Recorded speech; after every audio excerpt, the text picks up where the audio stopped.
Assalamualaikum warahmatullahi wabarakatuh. Selamat siang, salam sejahtera bagi kita semua. Yang terhormat Bapak Sunarto, SEMSI, selaku dosen pengantar ekonomi makro, dan teman-teman saya yang saya banggakan jurusan ekonomi manajemen.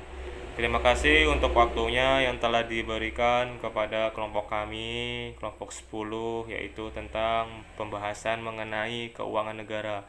Di dalam kelompok kami terdiri dari 3 anggota, yaitu saya sendiri. Perkenalkan, nama saya Muhammad Ali Zaki Askari.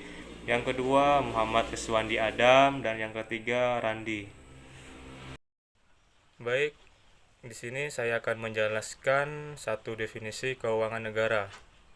Keuangan negara adalah seluruh kekayaan negara dalam bentuk apapun, termasuk di dalamnya segala bagian kekayaan negara, segala hak dan kewajiban yang timbul karena pertama, berada dalam penguasaan, pengurusan, dan pertanggungjawaban pejabat lembaga negara, baik di tingkat pusat maupun di daerah.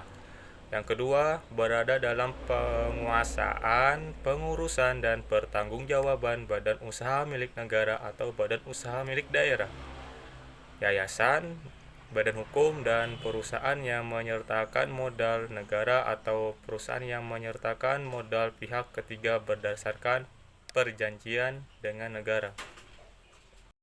Langsung saja saya presentasikan. Bismillah. Yang dapat dinilai dengan uang termasuk kebijakan dan kegiatan dalam bidang fisika, moneter, dan pengelolaan kekayaan negara, serta segala sesuatu baik berupa uang maupun berupa barang yang dapat dijadikan milik negara. Berhubung pendekatan yang digunakan dalam merumuskan keuangan negara adalah dari sisi objek, subjek, proses, dan tujuan.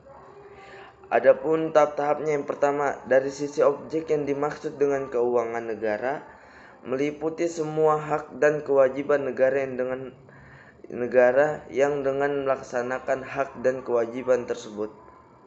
Adapun yang kedua, dari sisi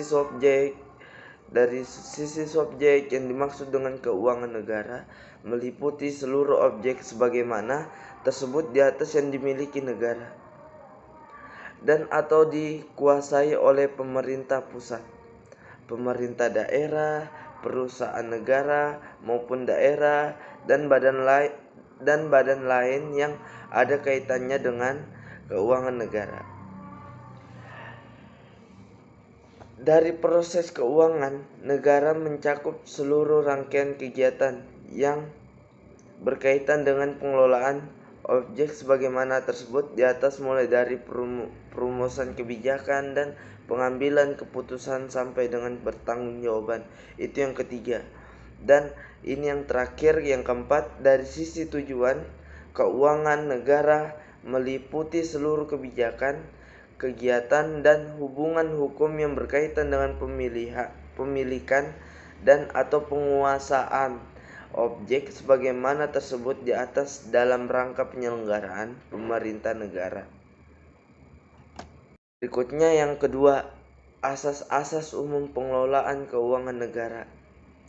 Sesuai dengan amanat pasal 23C Undang-Undang Dasar 1945,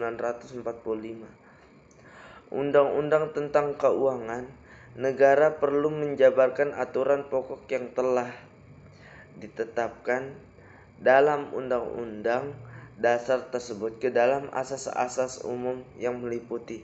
Adapun beberapa contoh asas-asas umum pengelolaan keuangan negara. Yang pertama yaitu tahunan. Yang kedua, akuntabilitas berorientasi pada hasil. Yang ketiga, profesionalitas. Yang keempat, proporsionalitas. Dan yang keenam, keterbukaan dalam pengelolaan keuangan negara. Yang ketujuh, pemeriksaan keuangan oleh badan pemeriksa yang bebas dan mandiri. Nomor 3, kekuasaan atas pengelolaan keuangan negara. 1. Presiden selaku kepala pemerintahan memegang kekuasaan pengelolaan keuangan negara sebagai bagian dari kekuasaan pemerintahan. 2. Untuk membantu Presiden dalam penyelenggaraan kekuasaan dimaksud sebagian dari kekuasaan tersebut dikuasakan kepada Kementerian Keuangan selaku pengelola fiskal dan wakil pemerintah dalam kepemilikan kekayaan negara, serta kepada kementerian atau pimpinan lembaga selaku pengguna anggaran atau pengguna barang kementerian negara atau lembaga yang dipimpinnya. Nomor 3. Kementerian Keuangan sebagai pembantu Presiden dalam bidang keuangan pada hakikatnya adalah Chief Financial Officer Pemerintah Republik Indonesia, sementara setiap menteri atau pimpinan lembaga pada hakikatnya adalah Chief Operational Officer untuk suatu bidang tertentu pemerintahan. Nomor 4. Sesuai dengan asas desentralisasi dalam penyelenggaraan pemerintahan negara, sebagian kekuasaan presiden tersebut diserahkan kepada gubernur atau bupati atau wali kota selaku pengelola keuangan daerah. Yang kelima, demikian pula untuk mencapai kestabilan nilai rupiah, tugas menetapkan dalam melaksanakan kebijakan moneter serta mengatur dan menjaga kelancaran sistem pembayaran dilakukan oleh Bank Sentral. Yang keempat, penyusunan dan penetapan APBN dan APBD. Ketentuan mengenai penyusunan dan penetapan APBN APBD dalam undang-undang ini meliputi penegasan tujuan dan fungsi penganggaran pemerintahan, penegasan peran DPR atau DPRD dan pemerintah dalam proses penyusunan dan penetapan anggaran, pengintegrasian sistem akuntabilitas kinerja dalam sistem penganggaran, penyempurnaan klarifikasi anggaran, penyatuan anggaran, dan penggunaan kerangka pengeluaran jangka menengah dalam menyusun anggaran. Anggaran adalah alat akuntabilitas, manajemen, dan kebijakan ekonomi sebagai instrumen. Kebijakan ekonomi anggaran berfungsi untuk mewujudkan pertumbuhan dan stabilitas perekonomian serta pemerataan pendapatan dalam rangka mencapai tujuan bernegara. Anggaran belanja pemerintah dikelompokkan atas anggaran belanja rutin dan anggaran belanja pembangunan. 5. Pelaksanaan APBN dan APBD. Setelah APBN ditetapkan secara rinci dengan undang-undang pelaksanaan dituangkan lebih lanjut dengan keputusan Presiden sebagai pedoman bagi kementerian negara atau lembaga dalam pelaksanaan anggaran. Penuangan dalam keputusan Presiden tersebut terutama menyangkut hal-hal yang belum dirinci dalam Undang-Undang APBN seperti alokasi anggaran untuk kantor pusat dan kantor daerah Kementerian Negara atau lembaga pembayaran gaji dan pembayaran gaji dalam belanja pegawai. Untuk memberikan informasi mengenai perkembangan pelaksanaan APBN atau APBD pemerintah pusat atau pemerintah daerah, perlu menyampaikan laporan realisasi semester pertama kepada DPR atau DPRD pada akhir Juli tahun anggaran yang bersangkutan.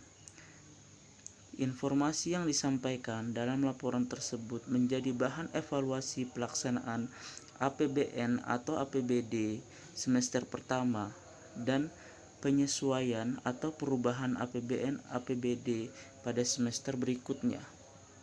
Dan yang terakhir, pertanggungjawaban pengelolaan keuangan negara. Salah satu upaya konkret untuk mewujudkan transparansi dan akuntabilitas pengelolaan keuangan negara adalah penyampaian laporan pertanggungjawaban keuangan pemerintahan yang memenuhi prinsip-prinsip tepat waktu dan disusun dengan mengikuti standar akuntansi pemerintahan yang telah diterima secara umum. laporan keuangan pemerintahan pusat yang telah diperiksa oleh Badan Pemeriksa Keuangan harus disampaikan kepada DPR selambat-lambatnya 6 bulan setelah berakhirnya tahun anggaran yang bersangkutan. Laporan keuangan pemerintah daerah yang telah diperiksa oleh Badan Pemeriksa Keuangan harus sampai kepada DPRD selambat-lambatnya 6 bulan setelah berakhirnya tahun anggaran yang bersangkutan. Dalam undang-undang ditetapkan bahwa laporan pertanggungjawaban pelaksanaan APBN atau APBD disampaikan berupa laporan keuangan yang terdiri dari laporan realisasi anggaran, neraca, laporan arus kas yang disusun sesuai dengan standar akuntansi pemerintahan. Demikian materi yang telah kami bawakan. Apabila ada kesalahan kata yang disengaja maupun tidak disengaja, kami mohon maaf. Buat teman-teman, siapa tahu ada yang ingin bertanya, silahkan komen di kolom komentar. Terima kasih. Wassalamualaikum warahmatullahi wabarakatuh.